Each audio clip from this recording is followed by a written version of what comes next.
Hello, everyone. I'm very grateful for this opportunity to be able to speak to you once more.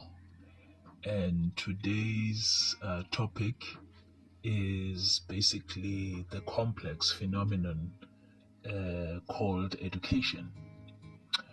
I'm just going to be, sharing my thoughts on whether education is important. Um, Approaching that from a point of view of trying to give meaning to what education is and why it is important or why it is not important, and looking at different aspects of what makes education to be education. While you are preparing to listen, please listen critically and listen carefully. You are more than welcome to share your thoughts. Remember, my thoughts are not objective. I'm not forcing anyone to believe what I believe is education and why, and what role it plays in our lives. You are also more than free to share this audio with whoever you think will find it useful. Thank you very much. Now, is education important?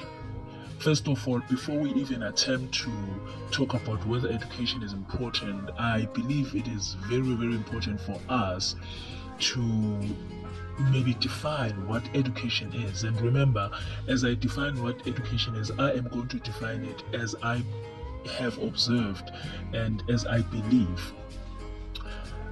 Education is a system of imparting knowledge both formally and informally. Knowledge not limited to printed books or scrolls.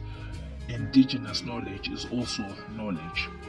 Education is not fixed but flexible, adaptable to a geographical location, adaptable to age, race, capability, and intelligence quotient, which is also known as IQ.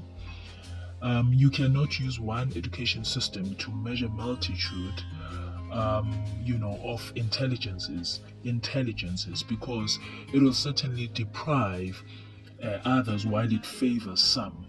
It will create an unnecessary inequality. Although we know that there will always be inequalities in the world, but using one ruler to measure different intelligences, or a numerous intelligences, or a vast number of intelligences, I believe is very unfair. So education has no time frame, no age, no timetable. Education is limitless. Education is free and evolving every second. It cannot be confined in a building or a classroom. It is free flowing, it is deep and bottomless. It cannot be forced on. It is meant to be desirable. It is a journey of discovery. It is a journey of exploration, as also it is a journey of adventure. So, what we know today is nothing compared to what is being discovered as we speak, discovered in different geographical parts of the world. Then the next question will be, why then do we want to confine such a mental power to not only what a human mind can fathom? I believe it is an insult to, a buffet of possibilities God has placed at our disposal to try and limit such vast knowledge, such, amazing knowledge that we acquire from education. Do we really believe that a piece of paper can ever grade or even measure a multiple intelligences Mother Earth is offering to humankind? Do we not believe that indeed the sky is the limit? The sky is infinite, and so is the amount of knowledge this earth in her totality is to offer living souls. Do we block possibilities to more theses, to more experience, to more theories, to more new books, to more new studies? Why do we confine? Why do we shackle? Why do we imprison intelligences to a prison called a school and cells called classrooms?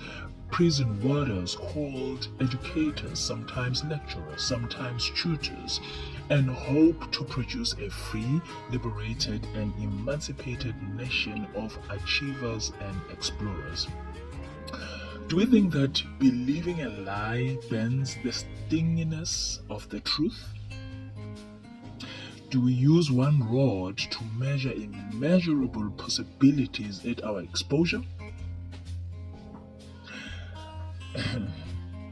Do we want to robotize, centralize such a multifaceted mental power by which only the liberated will indeed break the mental shackles of slavery, oppression, phobias, racism, sexism, genderism, if there's any word like that, faith, culture, tradition?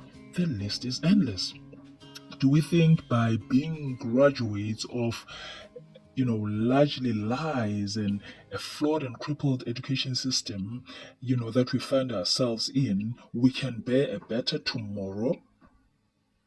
Do we believe in evolution only if it has to be taught to negate or to go against the naked nature, when the same mental evolution could transform the way in which we believe what education is really and how effectively we can impart it without intimidation, without discrimination, without exploitation, without indoctrination, and without degradation? Why then, if education is a tool, why then do we not let it to have size, let it fit its user? Why don't we let it to have a make, to be tailor-made for its user? Why don't we allow it to have a model, to evolve as time evolves?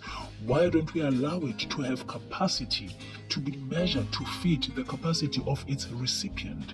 Why then don't we allow education to be desirable, to have desirability, not enforced but pursued and desired? Why don't we allow it to be an empowerment which will allow it not to be limited to a certificate, but an ability to do that which you could not do prior education? Why don't we allow it to have substance, to allow the recipient to live through it without having to hunt for a job? Why don't we allow it not to have any monetary value? Let it be known that no value of education can measure the power of the brain. Why don't we let it be a unifying agent? Let it be a spatula mixing all intelligences to produce one delectable world where every intelligence counts to make the world run itself harmoniously, where no intelligence supersedes another, but each on its own makes the wheel of life run. So, is education important? As I conclude, I say yes, it is. Only in its totality and nature, not as man believes, but as earth reveals. In its totality, education is spoken, education is felt, education is heard, education is seen, education is touched, and education is smelled. It is both tangible and abstract. And what I know about what it is not enough, because education is limitless. As you listen to this audio, I hope there is something that I've shared with you which may enlighten you on what education is. Any form of education is education. And as I say goodbye to you, remember, charity begins at home. Parents, let us not allow our kids to be taught things outside our yards. Charity begins at home. Let's start educating our kids what life is all about, what life entails, before the world out there brainwashes them and makes them to undermine the indigenous knowledge this earth has to offer. God bless you, and I hope you enjoy the rest of your day. Goodbye.